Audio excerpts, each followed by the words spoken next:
Je vais au Festival d'Avignon depuis que j'ai 4 ans. C'est-à-dire que j'ai assisté à du Bertolt Brecht depuis l'âge de 4 ou 5 ans, en riant à côté du public adulte pour faire comprendre aux adultes que je comprenais de quoi il s'agissait. Et je voulais absolument qu'on me prenne pour un des leurs.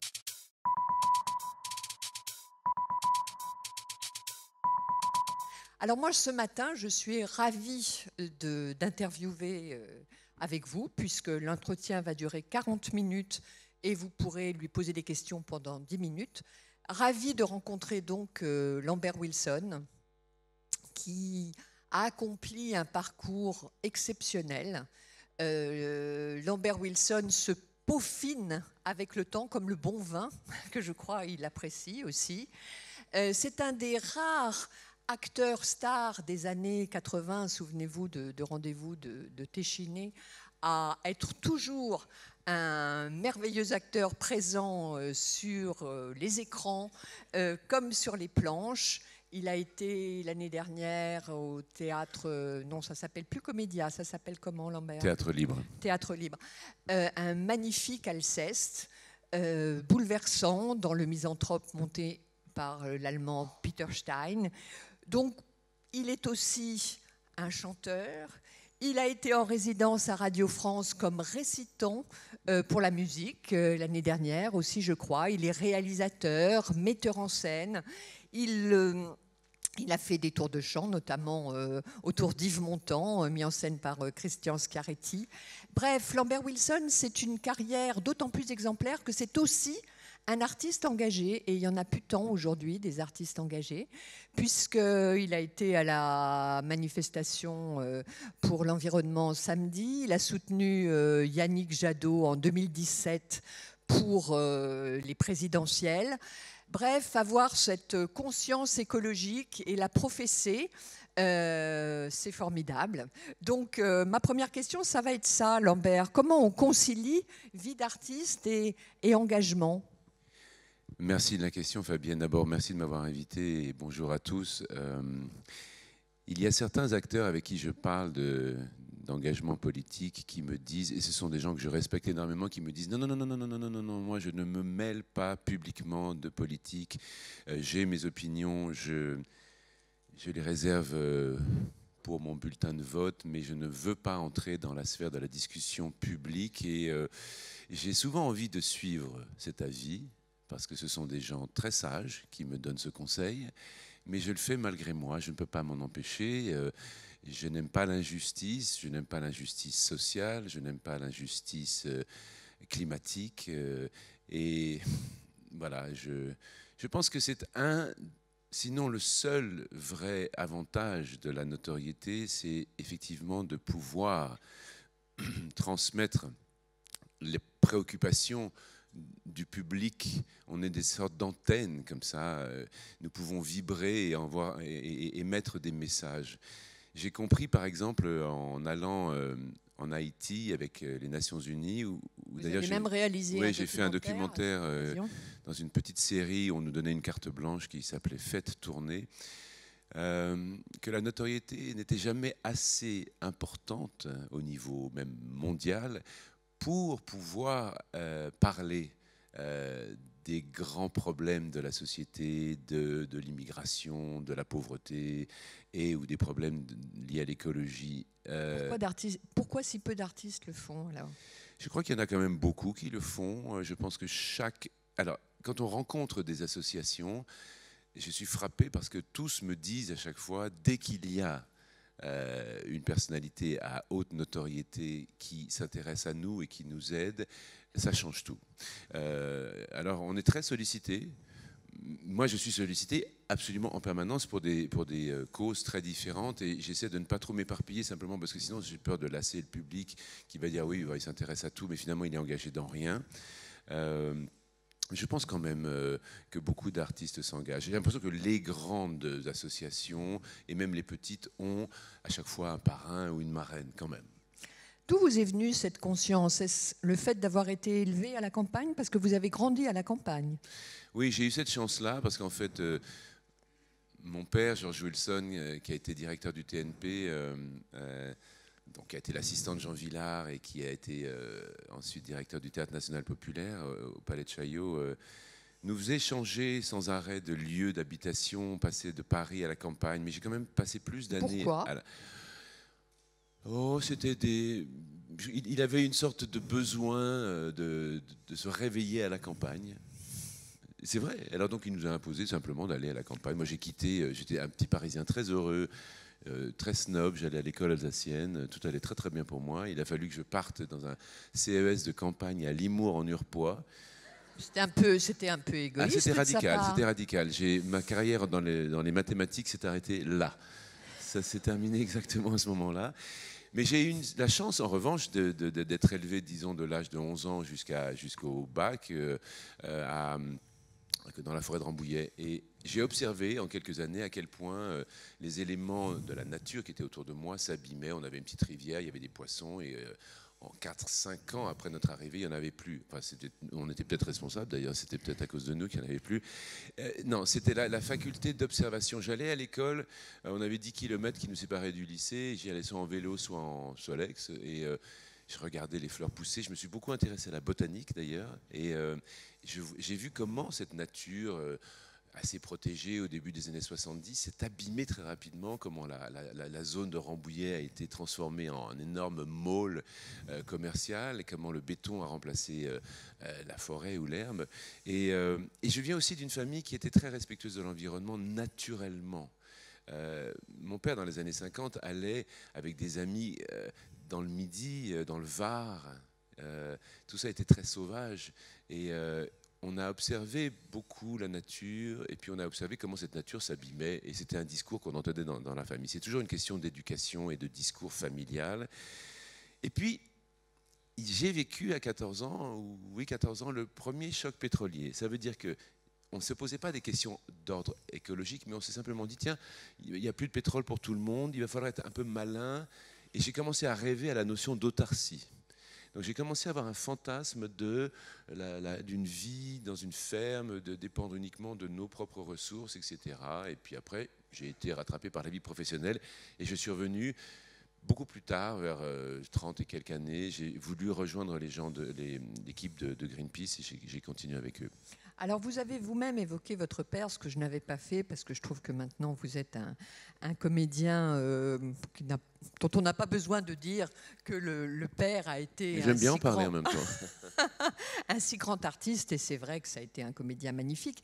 Mais alors, c'est pas plus dur de réussir, justement, quand on a un modèle si écrasant et qui, en plus, vous impose d'aller vivre à la campagne parce qu'il a envie de se réveiller devant les pâquerettes le matin ? C'est dur, mais pas là où on l'imagine, en fait. C'est très curieux. Alors, quand on entre dans le métier en tant que jeune comédien... D'abord, d'où vous est venue votre vocation ? Du père et de la mère qui était comédienne aussi ? Non, ma mère n'était pas du tout comédienne. Ma mère était simplement épouse d'un acteur, metteur en scène, directeur de théâtre compliqué. Et c'était un full-time job. Vraiment, ça, on peut considérer qu'elle a sacrifié entièrement la moindre velléité de travail. Bon, alors revenons en arrière. Je pense que ce qui est plus difficile, c'est plutôt d'être le fils d'une personnalité privée comme la sienne. C'est-à-dire que c'était un homme assez exigeant, assez autoritaire et surtout obsédé par son travail. Je recommande au passage d'aller voir le film, parce que ça m'a beaucoup touché, je l'ai vu hier soir, le film de James Gray qui s'appelle Ad Astra, parce que c'est un film comme une tragédie grecque sur le rapport au père, sur le fait d'avoir à tuer son père finalement, et sur les pères obsédés par eux-mêmes et par ce qu'ils ont à accomplir. Le film m'a beaucoup touché. Donc en fait, j'ai été... plus impressionné finalement par qui il était dans la vie et à quel point il se souciait peu véritablement de la cellule familiale et beaucoup plus de sa mission, que de la difficulté d'entrer dans le métier en étant le fils de quelqu'un de connu. Mais il y a quelque chose que les gens n'imaginent pas, c'est que c'est souvent plus dur parce que dans le métier, il y a des gens par exemple qui ne l'aimaient pas du tout. Et quand j'auditionnais pour des metteurs en scène, ils n'avaient pas du tout envie de lui rendre un service, ni de me rendre un service. Ça veut dire qu'on est précédé d'une réputation, qui est celle de votre père. Et quand on imagine que ça peut vous ouvrir des portes, je pense que ça peut vous ouvrir... Oui, j'ai eu un agent plus facilement, parce que j'ai commencé à travailler avec son agent. Alors ça m'a aidé au début. Mais si vous n'êtes pas bon, ça s'arrête assez vite quand même. C'est-à-dire qu'à un moment donné, si vous êtes le fils d'eux ou la fille d'eux, mais que vraiment vous êtes nul, je pense que les portes se referment d'autant plus rapidement, j'ai l'impression. Puis il y a une rivalité dans les deux sens. J'imagine que les pères qui voient, vous avez tout de suite réussi au cinéma, sa carrière au cinéma a été plus compliquée. Non, il était peut-être jaloux aussi, non? Alors ce qui a été douloureux pour lui, et là la raison est vraiment très claire, c'est que quand il a commencé, il était un acteur qui a vraiment mangé de la vache enragée, qui a été extrêmement pauvre pendant très longtemps et qui n'avait pas un physique qui correspondait aux jeunes premiers de l'époque, c'est-à-dire les François Perrier, les Georges Marchal, tous ces gens qui faisaient du cinéma et qui avaient des physiques très classiques. En fait, il faisait presque ce qu'on pourrait considérer maintenant du café-théâtre. Il faisait 3 jobs par soir et il a été repéré par Gérard Philipe qui l'a conduit jusqu'à la troupe de Jean Vilar, celle du TNP. Mais il a reçu un cadeau empoisonné après les 10 premières années de maison au TNP de la part de Jean Vilar, alors que sa carrière de cinéma démarrait. C'est que au moment où il a participé à un film qui a eu la Palme d'Or en 62, Une aussi longue absence d'Henri Colpi, Jean Vilar, car les directeurs des théâtres subventionnés pouvaient le faire à l'époque, lui a donné la direction du Théâtre National Populaire. Et pour mon père, alors qu'il avait enfin trouvé un père d'adoption, un père symbolique, il n'a pas osé refuser ce cadeau qui a été un cadeau empoisonné dans sa vie d'acteur, et d'acteur de cinéma. Alors effectivement, quand son fils, qui avait un physique plutôt classique de jeune premier, je parle de moi, là, non mais parce qu'on m'a reproché ça pendant très très longtemps, et puis qui a débuté, gagné sa vie. Moi j'ai commencé à 20 ans et j'ai gagné ma vie avec ce métier à partir de l'âge de 20 ans. Ça a rouvert la blessure. Il n'était pas jaloux, mais ça lui faisait mal, en fait. Cette blessure, de cette injustice d'avoir été pas à la mode et ensuite d'avoir renoncé à sa propre carrière, c'était terrible. Et puis après, c'était un acteur vraiment dans le sens le plus traditionnel de l'acteur, c'est-à-dire il aimait bien être en lumière, il n'aimait pas tellement partager la lumière. Et quand j'ai commencé à attirer un tout petit peu les projecteurs, ouais, il fallait lutter un peu. Vous aimez la lumière, vous aussi? Curieusement, pas tellement. J'aime la lumière quand je joue. J'aime énormément l'acte de jeu. J'adore l'activité artistique qui est celle du théâtre, qui est celle oui, du jeu et du chant. Mais dans la vie, je ne supporte pas ça. C'est-à-dire que je n'aime pas les acteurs. C'est-à-dire? J'aime les acteurs parce que ce sont des artistes et qu'ils ont choisi cette vie, ce chemin-là. Mais les acteurs, c'est vrai, souvent, et c'est un cliché, allez, j'y vais, tant pis, c'est un cliché, mais les clichés, ça fait du bien de temps en temps.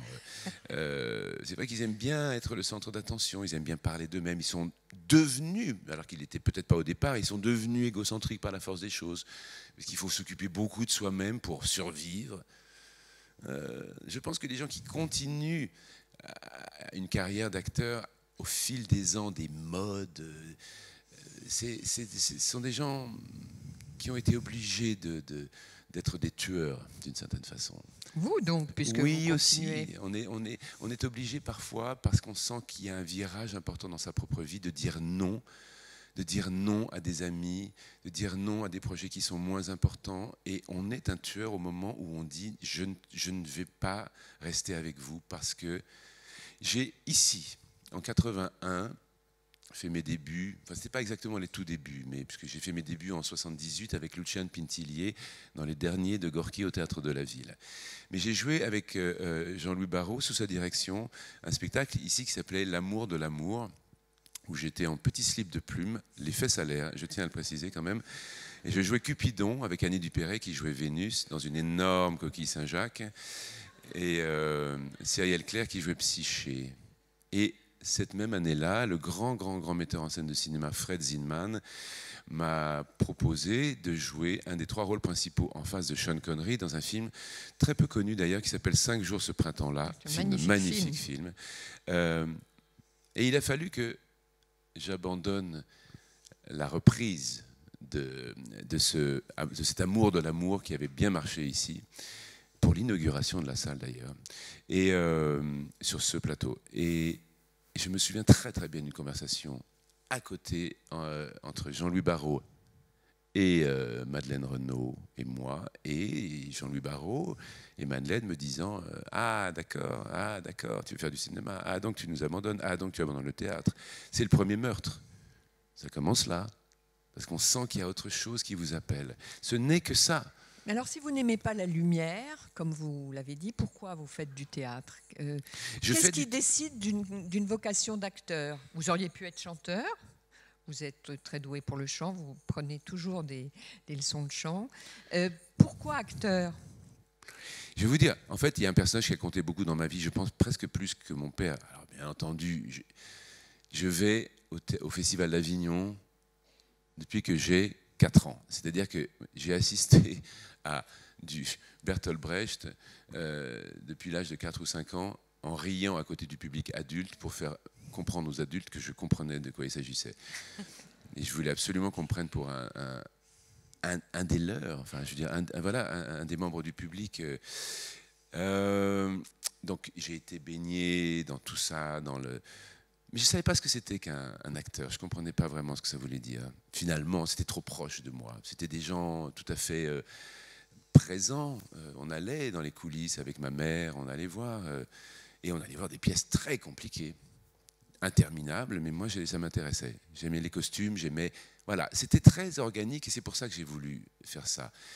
J'adorais aller dans la loge de mon père, parce que ça sentait le vieux maquillage de l'époque, les gros sticks Leichner, qui avaient une odeur très particulière. Les acteurs se maquillaient et se perruquaient eux-mêmes, ce qui n'est plus le cas du tout maintenant dans les théâtres. Tout ça, ça me plaisait énormément, les costumes. Et puis, j'ai eu une prof de français géniale, très rigoureuse, mais qui adorait le théâtre. Elle était prof de latin et de français. Et elle nous faisait faire du répertoire français. Alors, j'ai joué Trissotin dans Les Femmes Savantes, j'avais 12 ans, mais surtout j'ai fait avec elle Titus dans Bérénice. Que vous avez mis en scène par la suite. 2 fois, mais parce que c'est une pièce, et je pense que depuis ce moment-là, un jour, il a fallu se lever dans la salle de classe et lire. Mais moi, mon père, je n'ai jamais entendu mon père, à l'époque, faire de la tragédie. C'était pas une langue que j'entendais du tout. Mais subitement, la sensation de ma voix dans la classe, j'ai été pris par cette musicalité de la langue. Et je me suis dit, mais ça, c'est le son, l'amplification de la voix et le fait aussi de créer ça, une écoute, un silence, une respiration commune, addictive totalement. Donc finalement, ça a commencé là plus qu'au TNP, plus que dans les coulisses. Alors, il y a aussi une image que je partage très rapidement parce que souvent j'y pense. Le TNP, Palais de Chaillot, n'avait pas été encore, c'était avant les travaux qui ont été faits par Jacques Lang, n'avait pas été changé, explosé. Et j'avais rejoint mon père, je devais avoir, je sais pas, 9 ans, une chose comme ça. Et j'ai traversé l'énorme plateau du Palais de Chaillot. Il devait y avoir simplement 1 ou 2 lampes allumées, ou simplement peut-être la servante, c'est tout. Et j'ai traversé, je me suis arrêté au milieu du plateau, totalement désert, et j'ai dû passer 1 ou 2 minutes face à l'énorme salle et au silence de cette salle. Et il y a eu une sorte d'appel. Je n'ai pas été élevé dans le mythe de Gérard Philippe, dans le mythe de tous ces gens-là. J'ai découvert ça après, quand j'étais adolescent. Mais il y avait quelque chose de physique. Et votre rapport à la musique, il est physique, essentiel aussi? Oui, alors ça, c'est vraiment aussi familial. Il se trouve que mon père a été saxophoniste avant d'être acteur. Il savait lire la musique et il jouait dans des petits bals, comme ça, pour gagner sa vie. Parce qu'en fait, son père l'était aussi. Mais mon père a appris à mon frère et à moi à jouer du saxophone, et surtout, il nous a appris à lire la musique. Et il avait inventé un système qui était génial, c'est qu'en fait, on voyageait pour aller dans le Midi, on partait en voiture, on mettait 12 heures, voilà, on sortait de l'autoroute à Avallon. C'était en 1843, et en fait, et il avait inventé un système qui est génial, que je recommande à tout le monde, c'est-à-dire, on joue à la bataille, c'est un jeu que les enfants connaissent très très très bien, sauf qu'en fait là, une note, il avait fait plein de cartes avec les notes. avec leur hauteur différente, mais aussi leur durée. Donc il y avait les blanches, les noires, les croches, les demi-croches, etc. Donc une note plus longue battait une note plus courte, et une note plus aiguë battait une note plus grave. Mais en un voyage, on avait appris la clé de sol, très rapidement, puisque c'était un jeu pour nous. Donc mon frère est resté musicien, il est devenu saxophoniste de jazz, et moi j'ai abandonné ça pour mettre la musique, pour m'exprimer en musique avec le chant. Alors là, ça ouvre la question de la formation. Je suis allé en Angleterre. Pourquoi? C'était un peu pour fuir Oui. le père? Il y avait deux choses. Il fallait, parce que bon, en 75, quand j'ai eu mon bac, tenter le conservatoire avec George Wilson dans les parages, ça n'aurait pas été très facile. J'aurais pas été très indépendant, C'est important d'être anonyme quand on fait ses premiers pas. Et puis surtout, je voulais être une star de cinéma américaine. C'est surtout ça. Je voulais devenir bilingue. Alors vous voyez que vous aimez la lumière. Non. Vous dites que vous vouliez être une star de cinéma américain. Mais je voulais faire du cinéma. Tout le reste, je déteste les tapis rouges, par exemple. Je sais le moment que je trouve ça embarrassant. Star. Forcément. Non, star, ça veut dire faire du cinéma. Moi, j'avais un modèle qui était... je voulais devenir Robert Redford. En toute simplicité. Mais non, mais vous vous souvenez de ces films incroyables comme par exemple Jeremiah Johnson, Les 3 jours du Condor, Nos plus belles années. Alors après, on peut parler du cinéma américain des années 70-80, qui est un cinéma qui est en même temps politique, encore très politique, avec Sidney Pollack, Sidney Lumet, tous ces metteurs en scène absolument formidables. C'est ça que je voulais faire, moi. Et donc, il fallait devenir bilingue, le fuir, lui, et puis... à être ailleurs. Je suis allé à Londres parce que c'était moins loin que les États-Unis. Ça me faisait un peu peur, les États-Unis. J'étais jeune, j'avais 17 ans. J'ai auditionné, j'avais même pas 17 ans. Et quand j'ai auditionné dans cette école très particulière qui enseignait la méthode Stanislavski revisitée par les Américains, qui devient la méthode dite américaine, mais non pas celle de Strasberg, mais d'une autre professeure qui s'appelait Uta Hagen, formidable professeure. Expliquez-nous en 2 mots en quoi elle consiste, cette méthode. Le principe de la méthode américaine, c'est qu'en fait, au lieu de ce qui a été enseigné dans les pays pendant des siècles, on joue, voilà, on imite, on part de l'extérieur et on fait des mines, on joue. Stanislavski et ensuite ça a été poussé encore plus loin par Strasberg, demande à l'acteur 2 choses: de se servir profondément de son expérience, de ses propres émotions, de son propre vécu, mais pour le mettre au service d'un personnage vers lequel il va. Ça, c'est la grande différence entre les acteurs français et les acteurs anglo-saxons et germaniques et russes. J'inclus dans les germaniques et les russes les Belges aussi, qui reçoivent la même formation. Et d'ailleurs, les acteurs belges sont souvent des acteurs fantastiques qui appliquent les mêmes règles que les anglo-saxons. Autrement dit, le message numéro 1, c'est la transformation. Aller vers le personnage et ne pas tirer le personnage à soi. Tendance française. On est une personnalité. Alors, ça veut dire que ces personnalités peuvent être appréciées du public, mais on vous redonne systématiquement on vous redonne qui on est. Le public vient chercher qui vous êtes. Il a envie de vos tripes, il a envie de votre personnalité. Mais les Américains, les Anglais, les Allemands, les Russes et les Belges vous rajoutent quelque chose en plus. C'est-à-dire qu'ils vous rajoutent un personnage qui n'est pas eux. Mais en revanche, ils se servent d'eux-mêmes et de leur bagage émotionnel, de leur expérience dans la vie pour nourrir ce personnage. Et c'est ça que j'ai appris là-bas, mais je ne m'y attendais pas du tout.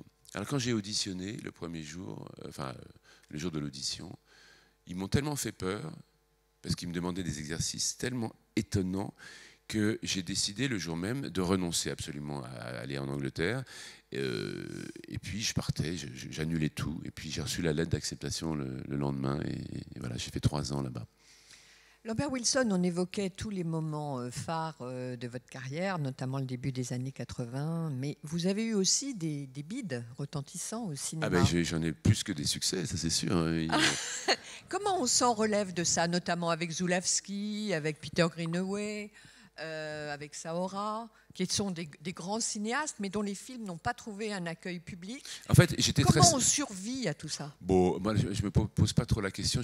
Alors, très rapidement, j'ai hérité malheureusement de mon père, mais je pense que beaucoup d'acteurs pourraient partager cette sensation-là, ou de fils d'acteurs, cette inquiétude très concrète du lendemain. C'est-à-dire qu'à un moment donné, il faut gagner sa croûte. Donc, au lieu de faire partie de ces acteurs qui attendent le rôle parfait, le metteur en scène parfait, moi, je tournais, je prenais des jobs. J'avais tellement peur de ne pas avoir d'argent, de ne pas survivre. Mais j'ai hérité ça Une boulimie, quoi. Une inquiétude par rapport financière, par rapport au lendemain difficile. Mais je l'ai toujours maintenant. Je l'ai toujours maintenant parce que c'est quelque chose, c'est dans mon ADN, mais parce que mes parents venaient de la misère. Mon père était un acteur très très pauvre et ma mère était très très très pauvre. Donc moi j'ai hérité de ça, ce qui fait que... Pourtant vous dites que vous vous contentez de peu dans la vie, que vous n'êtes pas... Oui, mais j'ai toujours la peur du lendemain. De J'ai toujours la peur du lendemain. Ce qui me fait parfois faire des choix trop hâtifs et ce qui fait que ma carrière a été... J'ai eu de la chance parce que j'ai pu travailler avec des très très grands metteurs en scène. Alors au début j'étais un peu snob, j'aimais bien collectionner les metteurs en scène qui avaient des profils incroyables, effectivement, les James Ivory, les Carlos Saura, Peter Greenaway, Andrzej Wajda, etc. Mais je ne choisissais pas chez eux où ils ne me donnaient pas des très bons rôles. Donc, vous choisissiez le metteur en scène? Je choisissais le metteur en scène. Alors, dans mon bagage humain personnel, je dois dire que ça m'a nourri énormément parce que j'ai rencontré des gens extraordinaires. Bon, j'ai eu aussi la sublime chance de rencontrer Alain Resnais avec qui j'ai fait 4 films. Mais dans mon parcours, quand je me retourne de temps en temps, je me dis, ok, j'ai pas eu des énormes triomphes, pas tout le temps, mais en tout cas, j'ai rencontré des gens absolument fabuleux. Le fameux Fred Zinman dont on parlait, qui avait fait Tant qu'il y aura des hommes, Le train sifflera 3 fois, Julien, etc. C'était un metteur en scène. Vous vous rendez compte que j'ai travaillé avec ce monsieur-là qui avait été assistant en Allemagne, alors qu'il venait de Vienne. Il était assistant à l'époque du muet. C'est-à-dire que j'ai travaillé avec un metteur en scène qui a travaillé pendant le cinéma muet. Moi, ça m'épate, ça. Mais non, mais c'est fou quand même, le lien. Celui qui vous a le plus apporté dans votre parcours, puisque vous dites que c'était les rencontres avec les metteurs en scène qui étaient plus importantes que les rôles, c'est qui? C'est Resnais? Alors, il y a un metteur en scène... Bon, Zinman m'a offert une chance incroyable, qui était celle de ce premier rôle important. Et ce film a été vu par les metteurs en scène qui connaissaient son œuvre, les Zulawski, et justement les Téchiné. Téchiné m'a apporté beaucoup quand on a fait rendez-vous, parce que Téchiné est un très très grand directeur d'acteurs. Et Téchiné ne supporte pas le truc. On parlait tout à l'heure des méthodes de jeu. Téchiné sent quand vous n'êtes pas vrai, quand vous ne livrez pas la vraie douleur, la vraie faille, la vraie émotion. Et tant qu'il ne l'a pas obtenue, il continue à vous redemander. Et il m'a appris cette exigence-là. Mais j'étais de bonne volonté, mais parfois j'y arrivais pas. Et je pensais que je pouvais m'en sortir en jouant. Et lui disait non. Alors je pense qu'il m'a apporté beaucoup. Quand avez-vous vraiment trouvé un plaisir à être comédien? Parce que vous dites que votre chemin d'acteur a été long. Alors, je vais vous dire un truc privé qui est assez étrange. J'ai voulu bien faire pendant des années. Et puis, il y a 10 ans, il y a 9 ans exactement, j'ai vécu un grand bouleversement dans ma vie personnelle, puisque mes 2 parents sont morts à 1 an d'intervalle. Et j'ai fait une énorme dépression. C'était la mort de vos parents, principalement? Oui, c'était une mort mal vécue, pas normalement. Un chagrin qu'on ne vit pas normalement parce que il était verrouillé, j'étais au boulot. C'est-à-dire que quand mon père est mort, j'étais sur scène au Théâtre du Châtelet en train de répéter une comédie musicale. Je ne me suis pas autorisé. 4 heures après son décès, j'étais à France Culture pour faire le journal de la culture, pour faire la promotion de A Little Night Music. Il a fallu que je chante à la radio live. Donc j'ai boulonné tout ça, ce qui fait que j'ai fait une sorte d'énorme implosion un peu plus tard. Et alors, en fait, c'était une sorte de cadeau très douloureux de la vie, c'est-à-dire qu'à partir du moment où j'ai guéri de cette dépression, jouer a été, et en même temps plus facile, plus essentiel. Je me suis débarrassé des faux désirs, notamment des désirs de carrière internationale, de choses comme ça. Je me suis concentré beaucoup plus sur ce qui était moi, c'est-à-dire simplement l'acte de jouer, c'est tout. Privilégier l'acte de jouer et en ayant beaucoup plus de cartouches. Beaucoup plus de cartouches de vécu. Alors là, on me disait ça à l'école de théâtre en Angleterre, on me disait, bon, c'est bien, mais il te faut des cicatrices, il te faut des blessures. Tu n'as pas assez de blessures. Et c'est vrai que je n'avais pas de blessures. Je suis allé à l'école de théâtre, j'avais 17 ans, je sortais du lycée de Rambouillet, je passais mon temps à monter à cheval et à regarder les fleurettes. J'étais puceau, enfin je veux dire, au bout d'un moment, c'était vraiment, j'avais aucun matériel humain à livrer, clairement. Alors là, j'en ai pris pour jusqu'à la fin de mes jours. Là. Et quand on livre ça, vous parliez gentiment tout à l'heure d'Alceste. Ce qu'on livre, c'est sa propre douleur, forcément. Mais alors, là, il y a du lourd. Je veux dire par là que... Mais on a la possibilité de le livrer et aussi de le canaliser dans quelque chose qu'on... Parce que c'est très important de toujours être en contrôle et de ne pas simplement utiliser le théâtre comme un psychodrame. Simplement,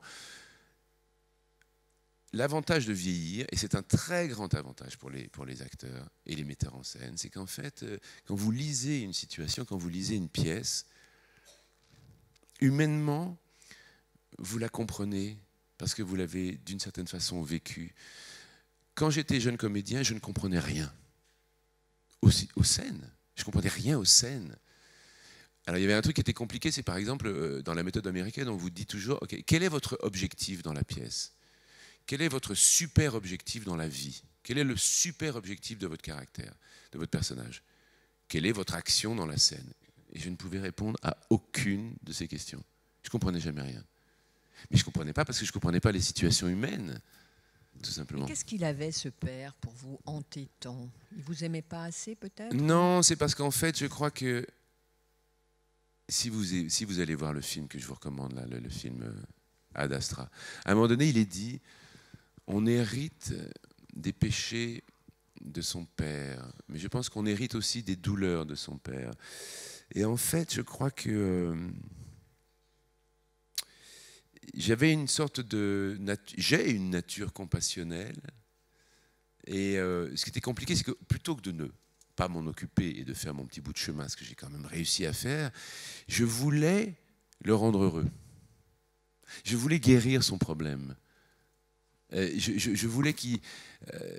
je voulais un père heureux. Et en fait, il était plus que autoritaire ou froid ou ours ou mal léché, il était surtout il était douloureux finalement et orgueilleux. Et alors ensuite, c'est vrai qu'il n'était pas dans l'encouragement, mais finalement, on a fait quand même un truc que peu de père et de fils font ensemble. Il vous a dirigé dans la vie. Oui, c'est qu'il m'a dirigé 2 fois au théâtre, dans Eurydice d'Anouilh et dans Ruy Blas. Il m'a dirigé dans le seul film qu'il ait mis en scène, La Vouivre, d'après Vous n'étiez pas son premier choix, je crois, pour le rôle principal. Non, j'ai dû me battre. Oui, j'ai dû me battre pour faire le rôle. Je pense qu'il voulait au fond que je lui pose la question. Et je l'ai mis en scène. Et ça, c'était quand même à la fin un truc qui était complètement fou. C'est que j'ai fait une 2e version de Bérénice, cette fois au Théâtre des Bouffes du Nord avec Carole Bouquet. Et il a joué Paulin, l'éminence grise de l'empereur Titus que je jouais. Et ça a été incroyable, douloureux pour lui, terriblement douloureux. Et c'était gonflé quand même de lui faire jouer votre suivant. Non, mais c'était surtout, je l'avais mis en scène, il était le vrai empereur. C'était lui qui était dans le trône. Je lui avais laissé la place. Paulin ? Je mettais Paulin dans le trône de Titus. Titus était un pantin, en fait. Et puis dans la première version, il y avait un énorme tableau de lui, un énorme portrait de lui ça, il était célébré dans les deux versions. Mais je vais vous raconter un truc privé, c'est que le soir de la première au Théâtre des Bouffes du Nord, ça s'était bien passé. Et il était en coulisses, les gens applaudissaient, etc. Et subitement, cet homme qui avait 87 ans cette année-là, je l'ai vu mais s'écrouler en sanglots. Et les acteurs étaient inquiets.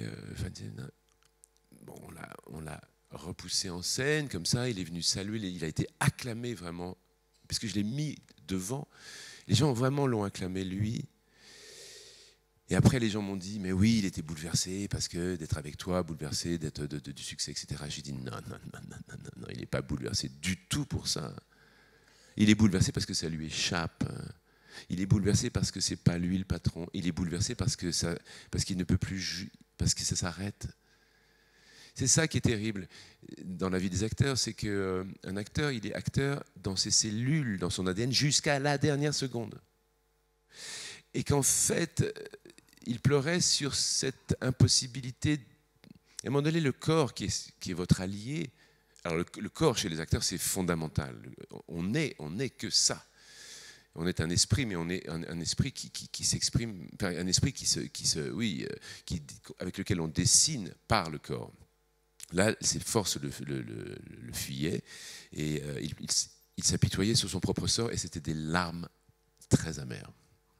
Il y a une dimension, Lambert, qu'on n'a pas abordée, c'est votre magnifique interprétation à la fois de l'abbé Pierre dans Un hiver 54 et puis dans Des hommes et des dieux, le supérieur des moines de Tibérine, que vous avez incarné avec une foi, je dirais. La spiritualité, la foi, c'est importe pour vous. Je crois que vous vous êtes fait baptiser pendant le tournage d'un Non, pas pendant le 54. Tournage, bien après, parce qu'on est resté très liés avec l'abbé et on est...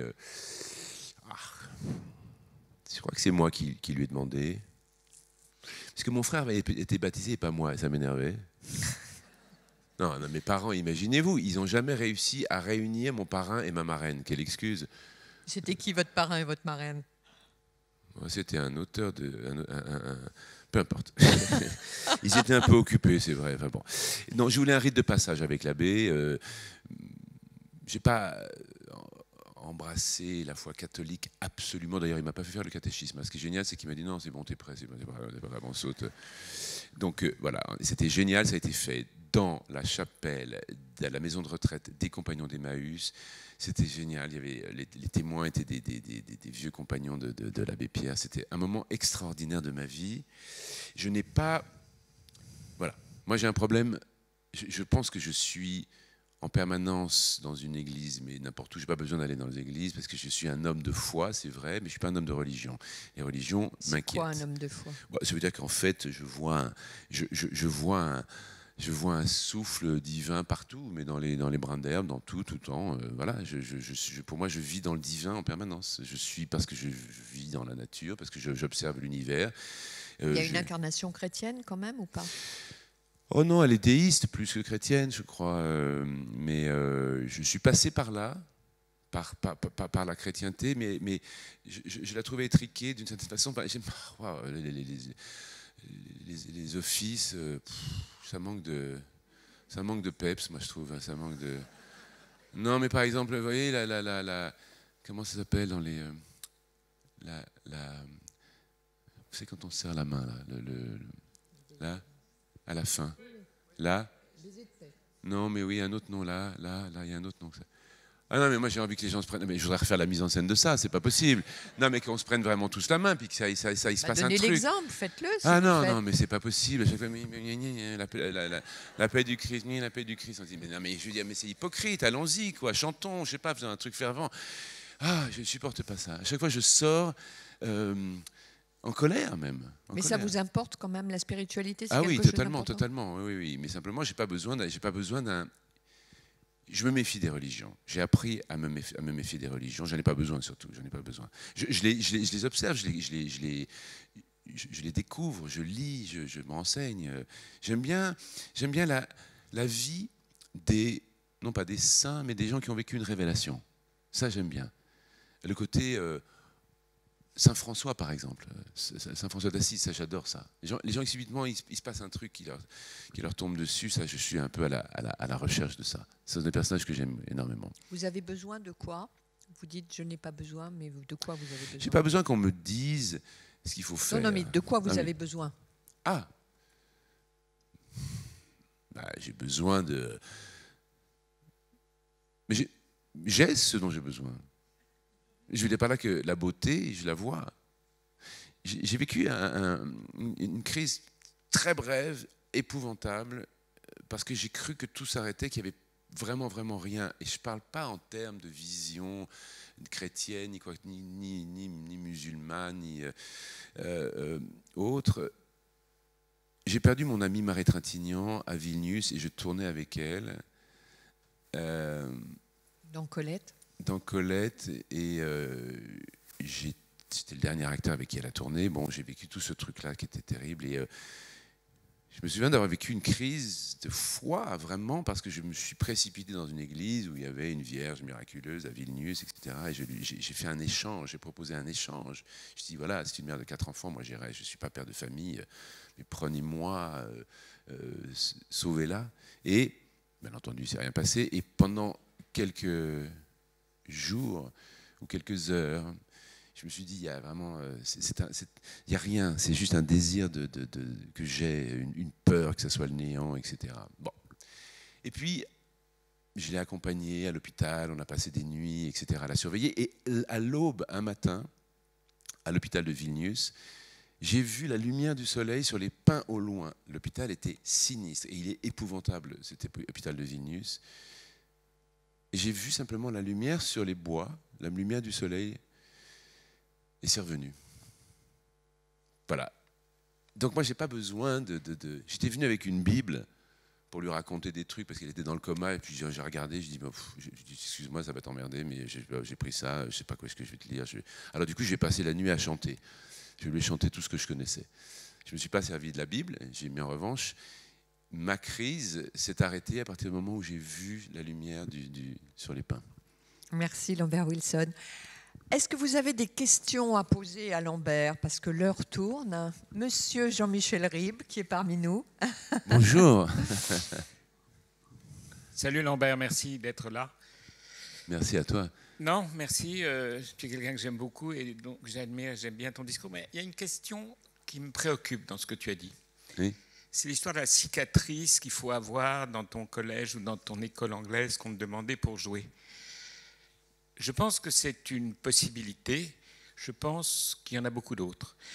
Moi, personnellement, je suis très proche de l'école de Mastroianni, c'est-à-dire l'école de la boîte vide.